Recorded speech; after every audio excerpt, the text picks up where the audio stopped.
सत्य असेल तेच दिसेल. दक्षिण महाळुंगे MIDC पोलीस ठाण्याच्या तपास पथकानं धडाकेबाज कारवाई करत वाहन चोरी करणाऱ्या आरोपीस अटक केली असून त्याच्याकडून 4 मोटरसायकल आणि घरफोडीतील मुद्देमाल असा एकूण सुमारे 1.5 लाख रुपयांचा ऐवज जप्त करण्यात आला आहे. पोलिसांनी दिलेल्या माहितीनुसार पिंपरी चिंचवड परिसरातील वाढत्या वाहन चोरीच्या घटनांवर आळा घालण्यासाठी पोलीस आयुक्त विनयकुमार चौबे यांनी विशेष सूचना दिल्या होत्या. त्यानुसार पोलीस उपायुक्त श्वेता खेडकर यांनी महाळुंगे औद्योगिक परिसरात क्राईम मॅपिंग, नाकाबंदी, सतर्क गस्त आणि CCTV तसेच तांत्रिक तपासाच्या आधारे गुन्हे उघड करण्याच्या सूचना दिल्या होत्या.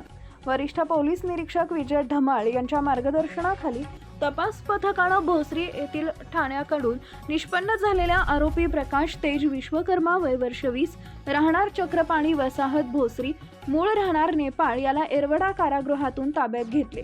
त्याच्याकडे सखोल चौकशी व CCTV फुटेजच्या आधारे तपास केला असता त्यानं महाळुंगे MIDC व परिसरातून 4 मोटरसायकली चोरी केल्याचे तसेच एक घरफोडी केल्याचं निष्पन्न झाले.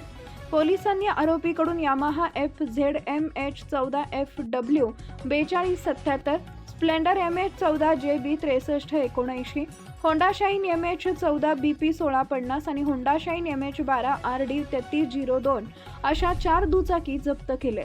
तसेच घरफोडीतील सुमारे 1.5 ग्रॅम वजनाचे सोन्याचे पदकही हस्तगत करण्यात आले.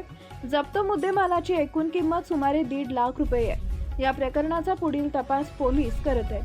ही कारवाई पोलीस उपायुक्त श्वेता खेडकर आणि सहाय्यक पोलीस आयुक्त सचिन कदम यांच्या मार्गदर्शनाखाली वरिष्ठ पोलीस निरीक्षक विजय धमाळ, पोलीस निरीक्षक गुन्हे अनिल देवडे, सहाय्यक पोलीस निरीक्षक भास्कर पुल्ली तसेच पोलीस अंमलदार देवराम पारधी, विश्वास नाणेकर, किशोर सांगळे, युवराज बिराजदार, चेतन सावंत, राजेंद्र खेडकर, राजेश गिरी, महेश गायकवाड, राजकुमार हणमंते, प्रशांत कसबे, शिवाजी मरकड आणि आकाश घाडगे यांनी या कारवाईत सहभाग घेतला.